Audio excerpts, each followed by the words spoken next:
So I have a heartbreaking story here from Huffington Post about an overdose and the aftermath of it.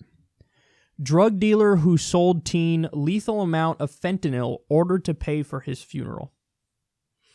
The 17-year-old was found dead of an overdose in his home in April.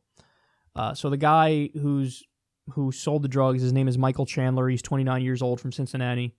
And he was also sentenced to more than 16 years in prison for drug distribution and possession.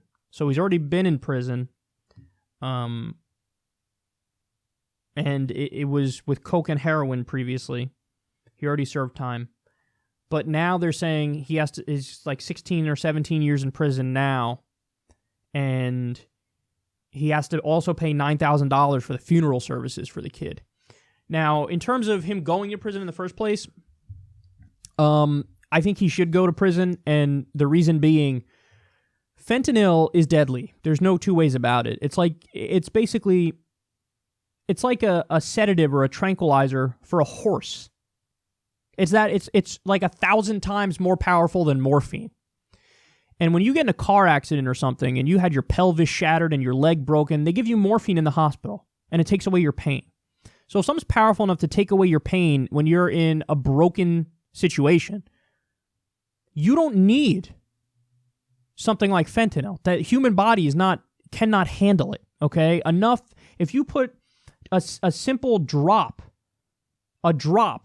imagine like eye drops, like Clear Eyes or something, and you drip out just a drop on the table. That amount of fentanyl can kill you so many times over.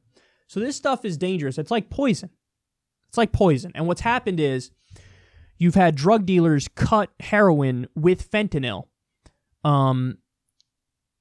And when they do that, people die. They die from overdoses. That's the speculation of how Philip Seymour Hoffman died. He was used to doing heroin, but he did heroin that was laced with fentanyl one day, and he died. So should somebody go to prison for selling fentanyl? Yeah. And by the way, this is another reason. I know people don't like this conclusion, but I say it because it's true. This is another reason why drugs need to be legal, taxed, and regulated. Because you wouldn't have the fentanyl overdoses if, for example, painkillers were legal.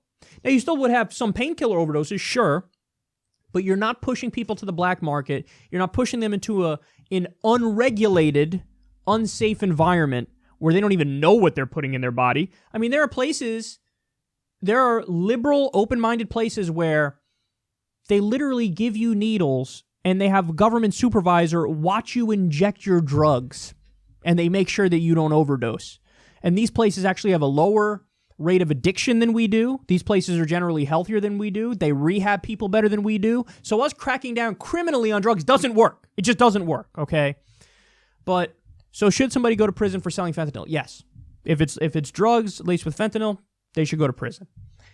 But I don't know how I feel about making the guy pay $9,000, because how are you going to send somebody to prison for 16 or 17 years and then also make him pay $9,000? How's he going to earn the money to pay it? Is that weird of me to have like a pseudo defense of this guy? I don't know, and I don't know if is that a common thing that judges do? Like, I'm going to make you pay X, Y, and Z, and you're going to go serve time. I don't know, but I thought this was a heartbreaking story, and this is where the overdose scourge is coming from, is fentanyl-laced drugs. And, that's why this stuff needs to be legal, taxed, and regulated. That's why we must treat addiction as a health issue, not as a criminal issue. Because we're just standing in the same place, repeating the same thing over and over and expecting a different result. It's time for a new direction on drug policy. And I think we'll find that direction if we end the drug war, if we legalize, tax, and regulate drugs, if we open addiction treatment centers around the country. I think we'll find that we can really address this problem in a more serious way.